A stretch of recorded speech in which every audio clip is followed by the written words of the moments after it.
Hello दोस्तों, मैं निखिल गुप्ता स्वागत करता हूं आपका इस वीडियो में, जिसमें हम लोग यूक्लिड विभाजन प्रमेयिका से संबंधित प्रश्नावली 1.1 के 3 क्वेश्चन सॉल्व करेंगे, सेकंड, फोर्थ और फिफ्थ वाले। पिछले वीडियो में भी हम लोगों ने उदाहरण नंबर 2 और 3 किए थे, जो कि यूक्लिड विभाजन प्रमेयिका से संबंधित ही थे। अगर आप लोगों ने वो वीडियो नहीं देखा है तो आप पहले वो वीडियो देख लें, उसके बाद ही आपको ये ढंग से समझ में आएगा। ठीक है, आइए स्टार्ट करते हैं। सेकंड है, दर्शाइए कि कोई भी धनात्मक विषम पूर्णांक 6q + 1 या 6q + 3 या 6q + 5 के रूप का होता है, जहां q कोई पूर्णांक है। तो इस तरह के कोई भी क्वेश्चंस आ जाएं, आपको शुरुआत में तो यूक्लिड विभाजन प्रमेयिका लिख देनी है पूरी की पूरी, उसके बाद क्वेश्चन सॉल्व करना है। तो मैं पहले वो लिख रहा हूं, फिर क्वेश्चन फिर से पढ़ूंगा और फिर सॉल्व करने का तरीका बताऊंगा आपको। देखें, तो आप लिखोगे हल में कि यूक्लिड विभाजन प्रमेयिका से हम कह सकते हैं कि a एवं b दो धनात्मक पूर्णांकों के लिए दो अद्वितीय पूर्ण संख्याएं Q एवं R इस प्रकार विद्यमान है कि A = BQ + R, जहां पर R जो है वो 0 से B तक होता है। इतना तो हमें हमेशा हर क्वेश्चन में लिखना है। इसके कोई भी क्वेश्चन आ जाए यूक्लिड विभाजन प्रमेयिका का, ये पूरा लिखना है पहले तो आपको। अब क्वेश्चन देख के ये पता करना है कि A और B क्या है और फिर उससे R क्या है। ठीक है, Q तो हमें पता करने की जरूरत नहीं होती, Q क्वेश्चन में दे रखा होता है हमेशा कि Q तो आंसर में लाना ही है हमें। तो देखो, क्वेश्चन देख करके क्या अंदाजा लगेगा। क्वेश्चन देखोगे 6q + 1, 6q + 3, 6q + 5, जहां पर Q कोई पूर्णांक है, तो जिसके बारे में लास्ट में लिखता है ना ये कोई पूर्णांक है, उसका गुणन देख लो। यहां पर कितना दे रखा है? 6 दे रखा है, 6 दे रखा है, 6 दे रखा है, सब जगह 6 ही है, तो यही B है। Q के साथ जो होता है वो B होता है। ये हमने पिछले क्लास में अच्छे से सीख लिया था, तो मैं डायरेक्ट थोड़ा फास्ट बता देता हूं। Q के साथ वाला हमेशा B लेना है, तो यहां पर आप लिख दोगे कि माना B = 6। ये तो क्लियर हो गया। ठीक है, B = 6 होने पर A का मान जो आएगा, मतलब क्वेश्चन में जो पूछता है, दर्शाइए कि कोई भी धनात्मक विषम पूर्णांक, जो क्वेश्चन में ये पूछा है ना वो A होता है हमेशा। तो A और B क्वेश्चन देख करके हमें पता चल जाता है कि क्या है, और A ही क्वेश्चन में पूछता है, तो A कितना होता है? BQ + R, जिसमें से B क्वेश्चन में देख करके हम 6 लिख लिए हैं। तो यहां पर A कितना बन जाएगा? इसके कारण A बन जाएगा 6Q + R। अब यहां पर R जो है B पे ही डिपेंड है, तो R जो है 0 से लेकर के 6 तक हो जाएगा। और हमने इसको लिखने का तरीका सीखा था। इसका मतलब क्या है? 0 से 6 तक की सभी संख्याएं लिख लो। 0, 1, 2, 3, 4, 5, 6 नहीं लिखना, क्योंकि 6 पे बराबर का निशान नहीं लगाया। ये R के 6 मान है, तो 6 अलग अलग केस बनेंगे, क्वेश्चन थोड़ा सा लंबा हो जाएगा। देखिए किस तरह से करना है। सबसे पहला केस है, माना R का मान 0 है, तो R = 0 हो तो उस केस में A कितना आएगा? उस केस में A का मान आएगा, यहां से लेना है हमें। ये समीकरण 1 मान लो भले यार। ये A का मान आ जाएगा 6Q + 0, जिसको आप लिख सकते हो 6Q। तो एक तो देखो 6Q का फॉर्मेट आ गया, लेकिन ये आप ध्यान से देखो कि 2 से भाज्य है। हमें किसकी बात करनी है? धनात्मक विषम पूर्णांक की बात करनी है। सम और विषम में सिंपल सा फर्क है। सम होता है जो 2 से भाग दिया जा सके, जिसमें विषम होता है जिसको 2 से भाग नहीं दे सकते, पूरा नहीं जाता है। सम में पूरा चला जाता है। तो ये 6Q, इसमें तो 2 का भाग पूरा जा रहा है, क्योंकि 6Q को अगर आप 2 से भाग दोगे तो 3Q आ जाएगा कट के, तो मतलब पूरा भाग जा रहा है। इसका मतलब ये तो सम संख्या है। तो आप लिखोगे यह 2 से विभाजित होती है, अतः 6Q समपूर्णांक है। हमारा काम पड़ेगा विषम से, तो सम की तो हमें कोई मतलब नहीं है। आगे बढ़ जाते हैं। पहला केस कंप्लीट हो गया है। सेकंड केस देखिए, सेकंड केस ले रहे हैं आर का मान एक एक आर का मान लेते जाओ, केसेस बनते चले जाएंगे, क्वेश्चन सॉल्व हो जाएगा पूरा का पूरा। ठीक है, सेकंड केस में आर बराबर 1 हो तो क्या करोगे? तो उस केस में ए का मान देखो क्या आएगा, ए का मान आ जाएगा 6q + 1। 6q + 1 में 2 कॉमन आ रहा है। अगर 2 बाहर नहीं आ रहा 6q में, तो आप कह सकते थे कि 6q तो लिख सकते हैं 2 × 3q, तो 2 तो बाहर आ रहा था इसमें 2 बाहर नहीं आ रहा ना, कॉमन नहीं आ रहा। अगर यहां पर 2 होता तो फिर भी कॉमन आ जाता। तो मैं इस केस की जगह पहले अगला वाला बता देता हूं, उससे आपको ये और अच्छे से समझ में आ जाएगा। थर्ड केस देख लो पहले तो आप। थर्ड केस अगर मैं लिखता तो थर्ड केस में लिखोगे कि आर का मान लेंगे हम 2, आर बराबर 2 हो तो उस केस में क्या होगा, आर का मान 2 हो जाए तो यहां पर देखिए ए बराबर 6q + 2 हो जाएगा, ए हो जाएगा 6q + 2। यहां से 2 कॉमन आ रहा है, 2 कॉमन ले लो दोनों में से, यहां क्या बचेगा 3q और यहां क्या बचेगा 1, 2 कॉमन आने के बाद में।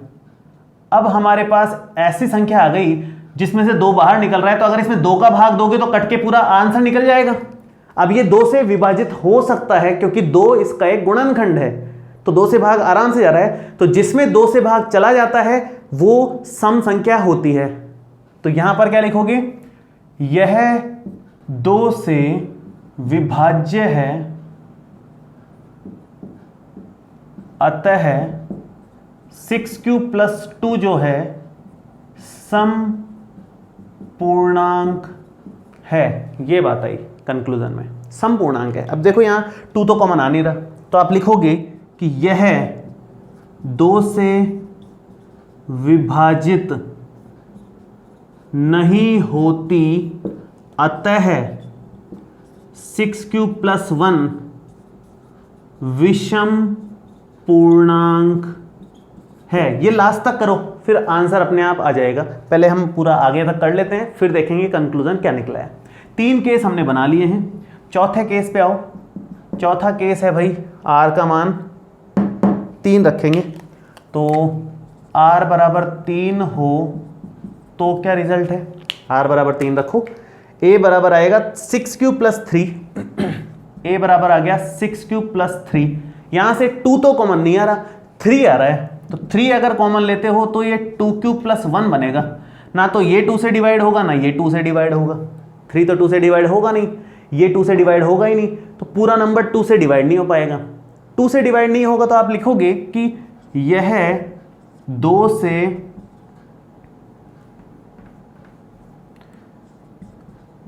विभाजित नहीं होता, सेम लाइंस रिपीट करनी है यही, अतः 6q + 3 विषम पूर्णांक है।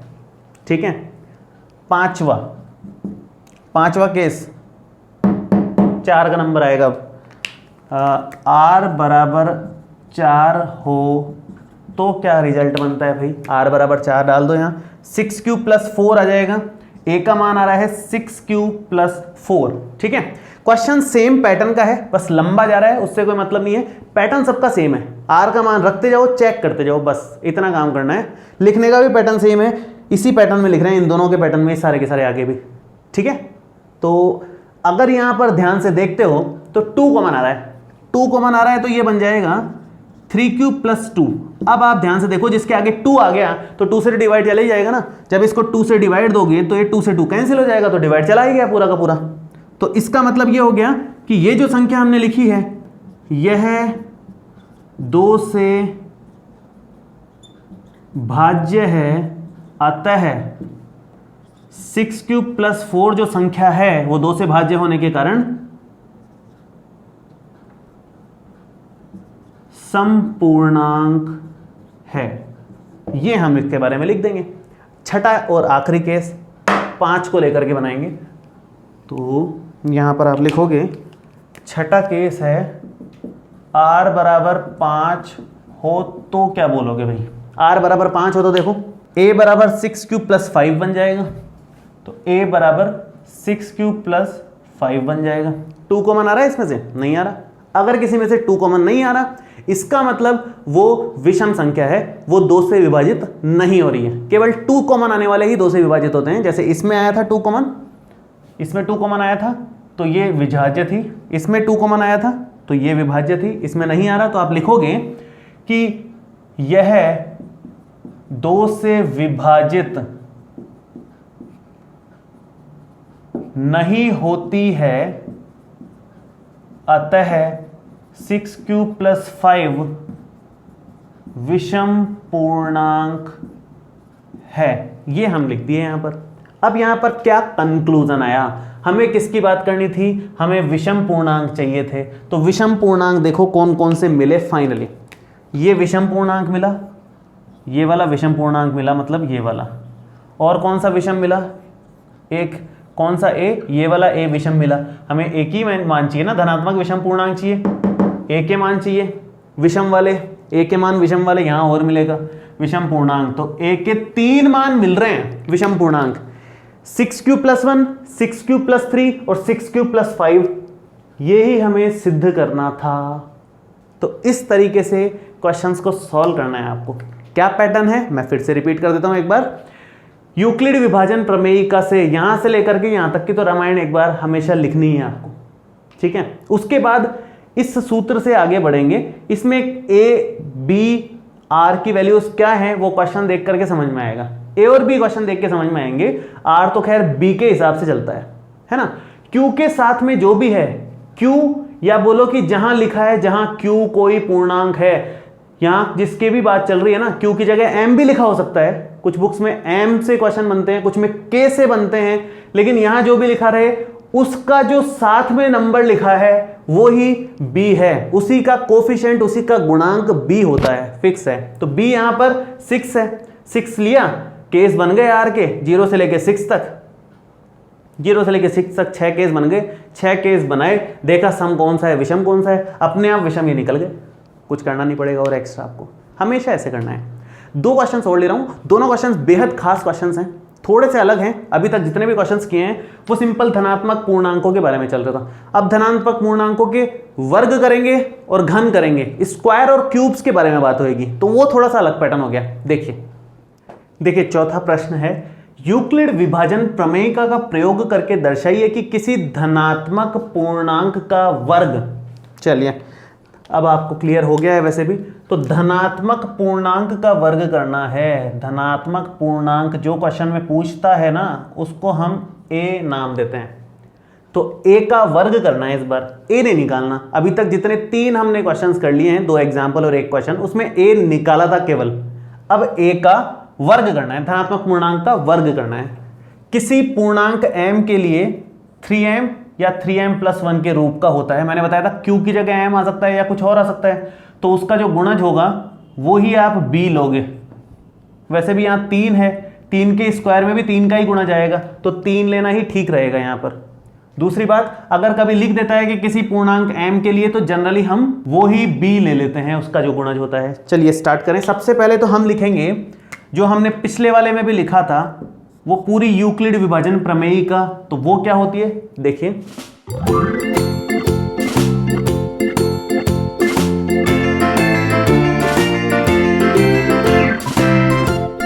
तो ये हमने जल्दी जल्दी देख लिया है कि ये पिछले वाले में लिखा ही था। अब यहां पर b का मान रख दो बस खटाखट, 3 है b का मान, m का जो गुणज है मैं यहां लिख देता हूं, माना b = 3। b = 3 यहाँ लिखोगे तो ये बन जाएगा a = 3q + r। ये हमारा समीकरण नंबर 1 हो जाएगा, जहां पर r का मान होगा 0 से लेकर के 3 तक। 0 से b तक होता है ना, b का मान यहाँ 3 डाला, यहाँ 3 डाला, बस। अब 0 से लेकर 3 तक r हो गया, इसका मतलब क्या हो गया, r हो गया यहाँ 0 1 2। 3 तो लेना नहीं है, 3 पे बराबर का निशान है नहीं, तो वो नहीं लेंगे। केवल ये 3 r के मान आए, जिन पर हम 3 केस बना लेंगे। पहला केस r का मान 0 हो, दूसरा केस r का मान 1 हो, तीसरा केस r का मान 2 हो। तो सबसे पहले r = 0 के लिए तो पहला केस बना रहे हैं, r = 0 हो तो क्या बनेगा, तो हमें देखो a क्या मिलेगा, तो a हमें मिलेगा 3q + 0, जिसका मतलब है 3q। अब देखो ध्यान से, यहां है समझने की बात, हमें a निकालना ही नहीं है, हमें a का वर्ग करना है। रिजल्ट में वर्ग को चेक करना है कि a का वर्ग इस रूप का है क्या, वो देखना है हमें। 3 का गुणज है क्या, 3 के गुणज में 1 जोड़ने पर मिलता है क्या, ऐसे चेक करना है। तो वर्ग करो इसका, हमें a से मतलब नहीं है, हमें a का स्क्वायर चाहिए। a स्क्वायर कितना आएगा, इसका स्क्वायर 3 का स्क्वायर होता है 9, q का स्क्वायर ऐसे कैसे लिखेंगे, a स्क्वायर का मान आया 9q स्क्वायर। अब देखो कि ये इन दोनों में से किसी फॉर्मेट का है क्या, हाँ इस रूप का दिख रहा है। कैसे दिख रहा है देखो मैं बताता हूं, इसको आप लिख लो 3 into 3q square, 3 into 3 9q square हो जाएगा।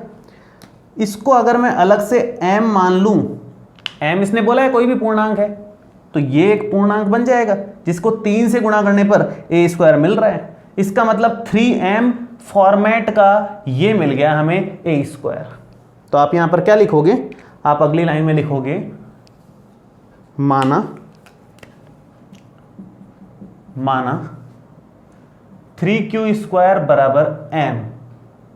तो उस केस में क्या बनेगा, उस केस में a स्क्वायर का मान आ जाएगा 3 इंटू m। तो ये हमारा एक तो 3m फॉर्मेट का मिल ही गया। दो ही फॉर्मेट पॉसिबल हैं ऐसा सिद्ध करना है, या तो 3m मिल जाए या 3m+1 मिल जाए।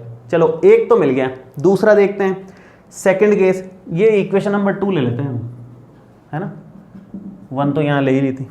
सेकंड केस देखो, r बराबर 1 हो तो क्या करना है, तो r बराबर 1 हो तो उस केस में a का मान आपके पास आएगा 3q + 1। 3q + 1, a से मतलब ही नहीं है, मतलब उसके वर्ग से है, तो a स्क्वायर कर दो तुरंत। अपने को तो a स्क्वायर से मतलब है, a को चेक ही नहीं करना। a स्क्वायर मतलब 3q + 1 का होल स्क्वायर, होल स्क्वायर के फॉर्मूले से खुलेगा अभी।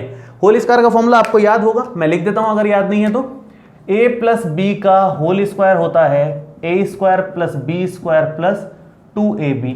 इसका यूज करके हमें इसको खोलना है, तो देखिए क्या बनता है, ये बनेगा a square + b square + 2ab। ये a है ये b है, हमने खोल दिया इसको। अब ये आइडेंटिटी तो आपने 9th क्लास में सीखी होगी, हमें याद होनी चाहिए, उसके बिना काम ही नहीं चलेगा इसमें, ठीक है।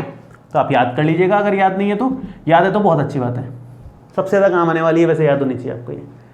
3q का स्क्वायर, 3 का स्क्वायर देखो, इसका स्क्वायर करेंगे तो 3 का स्क्वायर 9, q का स्क्वायर q स्क्वायर, 1 का स्क्वायर 1 ही होता है, 2 इंटू 3 6q आ गया यहाँ पर। अब ये हमारे पास जो आया है वो इन दोनों में से किसी फॉर्मेट का दिख रहा है क्या, हाँ दिख रहा है, +1 तो है। अब ये जो है ये कैसे तैसे करके 3m बन जाए तो हमारा काम हो जाए। अब देखो कैसे बनाएंगे इसको 3m, आपको जिसको 3m बनाना है उसको साथ में लिख लो पहले तो। 9q स्क्वायर है और 6q है और +1 है। +1 तो अलग रहने तो आंसर में चाहिए, इन दोनों में से 3 तो कॉमन आ ही सकता है ना, हमें 3 बाहर चाहिए दिखता हुआ, जैसे इसमें लिया था 3 बाहर अलग से, तो उधर भी 3 बाहर कॉमन आ सकता है, आराम से आएगा। तो देखो क्या बनेगा, ये बनेगा a स्क्वायर बराबर, यहां से 3 कॉमन लिया तो ये बनेगा 3q स्क्वायर, 3 इंटू 3 9 और 2q और +1। अब मैं अगर इसको m मान लेता हूं, अगर मैं माना 3q स्क्वायर + 2q बराबर m ऐसा लिखता हूं, तो फिर उस केस में तो a स्क्वायर बन जाएगा ना 3m + 1। ये एक दूसरा फॉर्मेट आ गया, इसको इक्वेशन नंबर 3 नाम दे दो। तो दूसरे केस का भी स्क्वायर किया तो दूसरे फॉर्मेट में ही आ गया, इन दोनों में से ही कोई आ गया, यही हम चाहते थे। तीसरा केस बनाते हैं और स्क्वायर करते हैं। एक ये कंफ्यूज नहीं होना कि हमने यहाँ तो इसको m मान लिया था, यहाँ इसको मान लिया, अलग अलग क्यों मान लिया। ये कोई भी धनात्मक पूर्णांक है, ये कोई भी पूर्णांक है किसी पूर्णांक m के लिए, तो ये भी एक पूर्णांक ही है इसलिए इसको m मान लिया, ये भी एक पूर्णांक ही बनेगा इसलिए इसको m मान लिया। पूर्णांक क्यों बनेगा, क्योंकि q भी पूर्णांक है, 2 3 ये सब पूर्णांक है, तो उनका मिक्सअप भी पूर्णांक ही बनने वाला है, इसलिए उसको m मान लिया। m अलग अलग केसेस में अलग अलग ही आएंगे, उसकी टेंशन नहीं लेनी, फॉर्मेट ये बनना चाहिए इन दोनों में से कोई एक, ये ध्यान रखें आप, ठीक है। तीसरा केस बना रहा हूं मैं r का मान 2 लेकर के। तो तीसरा केस है r बराबर 2 हो तो क्या बनेगा, r बराबर 2 हो तो देखो क्या बनेगा, a बराबर हो जाएगा 3q + 2, a बराबर 3q + 2 हो जाएगा। हमें इससे मतलब नहीं है, हमें इसके वर्ग से मतलब है। वर्ग करो, इसका वर्ग करोगे तो a² बराबर आएगा 3q + 2 का होल स्क्वायर। होल स्क्वायर का फॉर्मूला यहाँ लिखा ही है, उसी से हम आगे बढ़ेंगे। तो क्या बनेगा फाइनली, ये बनेगा a² + b² + 2ab, तो 2 × 3q × 2, ये हमारे पास a² आ गया। ठीक है, जरा देखें क्या बन रहा है ये थोड़ा सा अच्छा बनेगा क्वेश्चन। ये 9q² तो ये बन रहा है 3 का स्क्वायर और q का स्क्वायर, 2 स्क्वायर 4 आ रहा है, और ये 3 × 2 6, 6 × 2 12, 12q ये बन रहा है। भाई 2 3 6, 6 2 12, 12q आ रहा है। अब ये तो भाई ना तो इस फॉर्मेट का दिख रहा है, मतलब 3 तो सब में से कॉमन है नहीं, इसमें से तो आएगा नहीं, तो मुसीबत हो गई। ना इस फॉर्मेट का दिख रहा है, दिखने में तो +1 भी नहीं दिख रहा, प्लस में तो 4 है, तो फिर क्या करें। अब यहां पर एक जुगाड़ लगा सकते हैं अपन, उससे काम बन जाएगा हमारा। देखो क्या जुगाड़ है वो, मैं इधर कर देता हूं। a² को आप लिख सकते हो, अभी इन दोनों को तो मैं साथ में लिख रहा हूं, 9q² और ये जो 12q है उसको, और ये जो 4 बचा ना, इस 4 को मैं 3 + 1 लिख देता हूं। 3 + 1 तो होता ही है 4, +1 हमें चाहिए था, इसलिए जान करके 4 को ऐसे तोड़ा, ताकि हम साबित कर सकें कि वो इस फॉर्मेट का बन रहा है। अभी बना नहीं है, अभी तक बन सकता है। देखो कैसे बनेगा। अब जो बचा हुआ है उसको देखो, +1 के अलावा जो बचा हुआ है उन सब में से 3 कॉमन आ सकता है आसानी से। तो 3 कॉमन आ सकता है तो ले लो, 3 कॉमन लोगे तो यहां बचेगा 3q², यहां बचेगा 4q, यहां बचेगा +1 और +1। ठीक है, अब यहां पर इसको आप मान लो m, अब मेरे पास जगह नहीं है तो आप ऐसे लिख देना, माना 3q² + 4q + 1 बराबर m, इसलिए हम अगली लाइन में लिख पा रहे हैं कि a² बराबर हो गया 3m + 1। तो तीनों के तीनों हमने देखे, या तो 3m फॉर्मेट का आता है या फिर 3m + 1 फॉर्मेट का आता है। इन दो में से ही किसी फॉर्मेट का आएगा, किसी भी धनात्मक पूर्णांक का वर्ग करेंगे तो। ये यहां पर बहुत ही खास कंक्लूजन सामने आया है। तो मेरे ख्याल से आपको क्लियर हो गया होगा। सारा खेल किसका है, इस b का है। क्वेश्चन देख के b संभाल लो बस। b आपने बता लिया कितना है, b बताते ही r मिल जाएगा, r मिलते ही केसेस बन जाएंगे और आंसर आ जाएगा। बस ये ध्यान दे देना केसेस बनाते समय कि आपको धनात्मक पूर्णांक पूछा है कि उसका वर्ग, या अगले क्वेश्चन में जैसा हम करेंगे घन पूछा है। अगले क्वेश्चन में वर्ग की जगह घन करना है, सेम काम करना है, सब कुछ सेम है, बस यहां क्यूब आ जाएगा, 3 आ जाएगी पावर। ठीक है, तो मैं अगला क्वेश्चन लिखता हूं, देखो आप देखिए। 5वां प्रश्न है, यूक्लिड विभाजन प्रमेयिका का प्रयोग करके दर्शाइए कि किसी धनात्मक पूर्णांक का इस बार करना है घन, क्यूब करना है, 9m या 9m + 1 या 9m + 8 के रूप का होता है। अब यहां पर m के बारे में कुछ लिखा नहीं है, बाकी वैसे m कोई भी पूर्णांक ही है। अब किसी धनात्मक संख्या, धनात्मक पूर्णांक का घन करना है, मतलब a का ही मान निकालना है, तो a³ निकालना है अल्टीमेटली अपने को। यहां पर b की वैल्यू 9 नहीं लेनी, बस ये ध्यान रखना।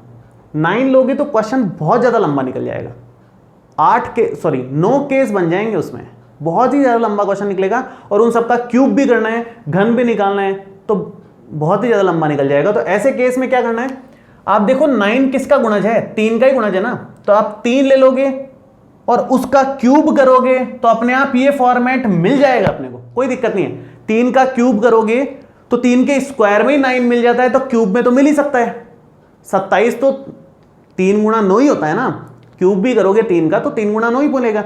तो कहने का मतलब ये है 9 का गुणज ही मिलेगा, तो उसमें कोई टेंशन वाली बात नहीं है। तो अब हम क्या करेंगे, यहां पर काम सेम ही करना है। ये यूक्लिड विभाजन प्रमेयिका से, ये पिछले वाले क्वेश्चन में जो लिखा था मैंने एज इट इज रख दिया है इसको, क्योंकि ये हर बार लिखना ही है, और b का मान इस बार भी 3 ही रखना है। तो a बराबर 3q प्लस आर से r आ गया 0 से 3 और r के 3 मान वही सेम पिछले वाले में थे जो 3 केसेस बना लो एज इट इज।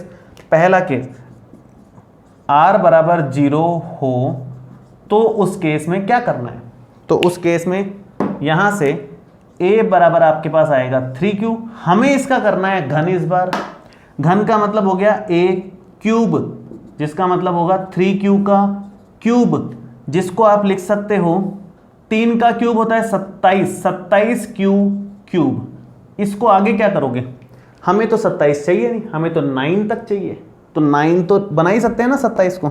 देखो कैसे बनाएंगे, 9 गुणा 3 क्यू क्यूब। 9 हमें बार चाहिए था इसलिए 9 बार रखा, 3 बार चाहिए होता तो इसको उल्टा लिख देते, 3 गुणा 9 क्यूब क्यूब लिख देते। ठीक है, तो फिलहाल तो इसको हम लोग m मान लेंगे।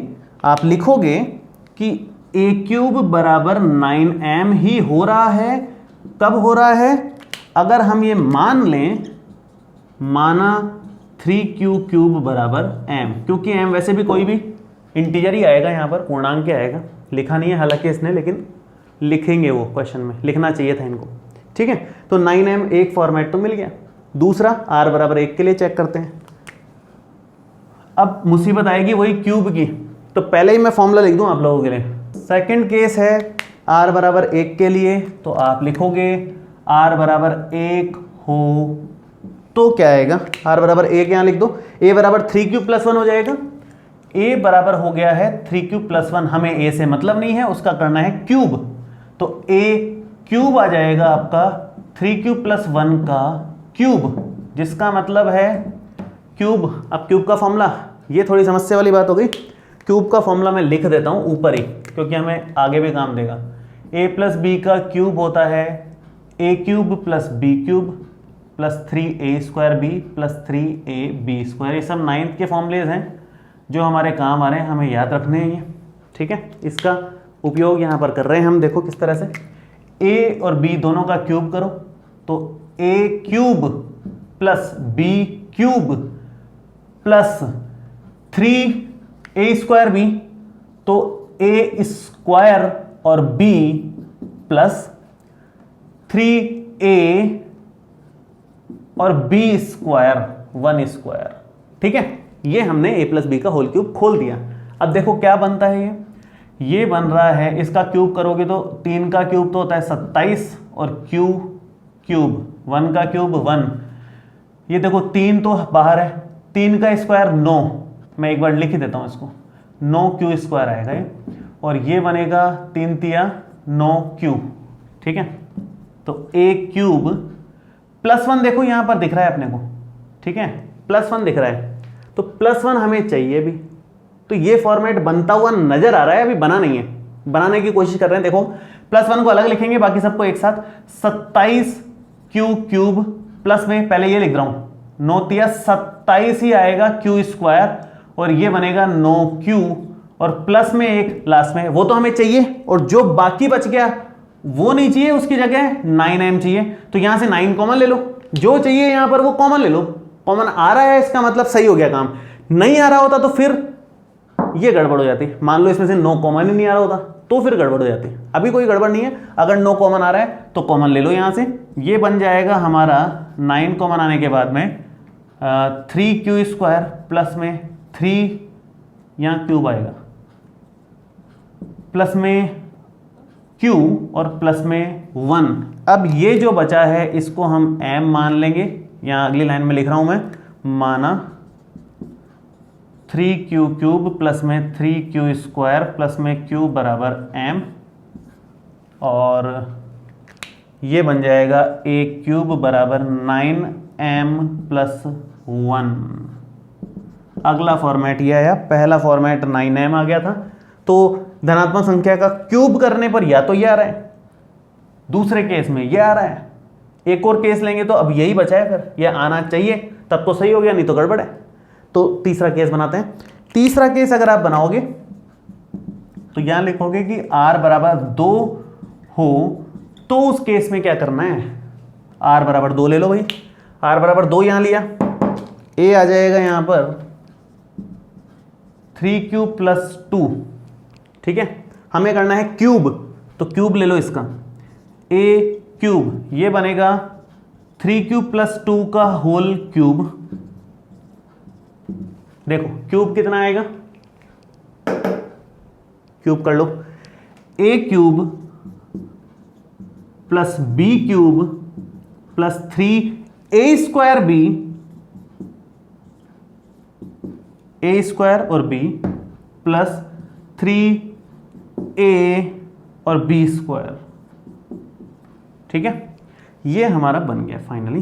तो ये बनेगा, देखो वापस से वही 27 क्यूब ये हो रहा है, 2 का क्यूब होता है 8 और ये 3 दूना 6 तो ये हो गया, और 3 का स्क्वायर 9 क्यू स्क्वायर ये मल्टीप्लाई में अगले लाइन में कर लेंगे इसको, और ये 3 3 9 क्यू तो ये हो गया, और 2 का स्क्वायर 4 और है गुणा में, अभी वो अगली लाइन में ले लेते हैं हम।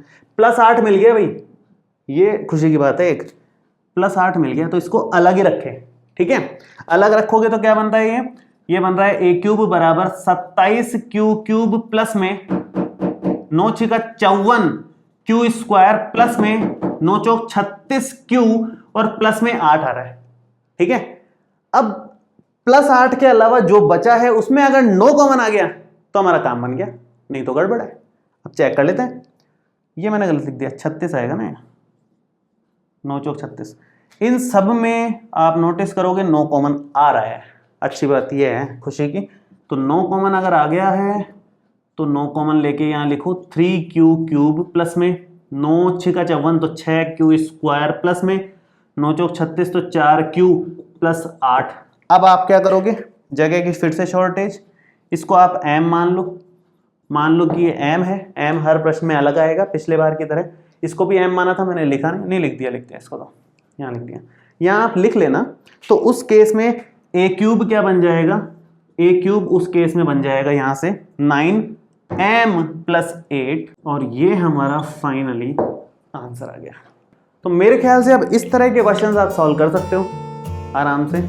तो इसको आप रिवाइज करो आराम से, 1 2 बार लिखो, प्रैक्टिस करो, लिखने का फॉर्मेट भी ध्यान में रखो, और कोई डाउट हो तो नीचे कमेंट करके बताओ कि आपको वीडियो कैसा लगा, ये भी कमेंट करके बताओ, कोई डाउट हो वो भी कमेंट करके बताओ। अब बचे हुए क्वेश्चंस हम लोग नेक्स्ट क्लास में डिस्कस करेंगे, बहुत कम क्वेश्चंस बच गए हैं, HCF से रिलेटेड छोटे मोटे क्वेश्चन बच गए हैं, वो अगली क्लास में डिस्कस कर लेंगे। चलिए मिलते हैं नेक्स्ट वीडियो में, थैंक यू सो मच।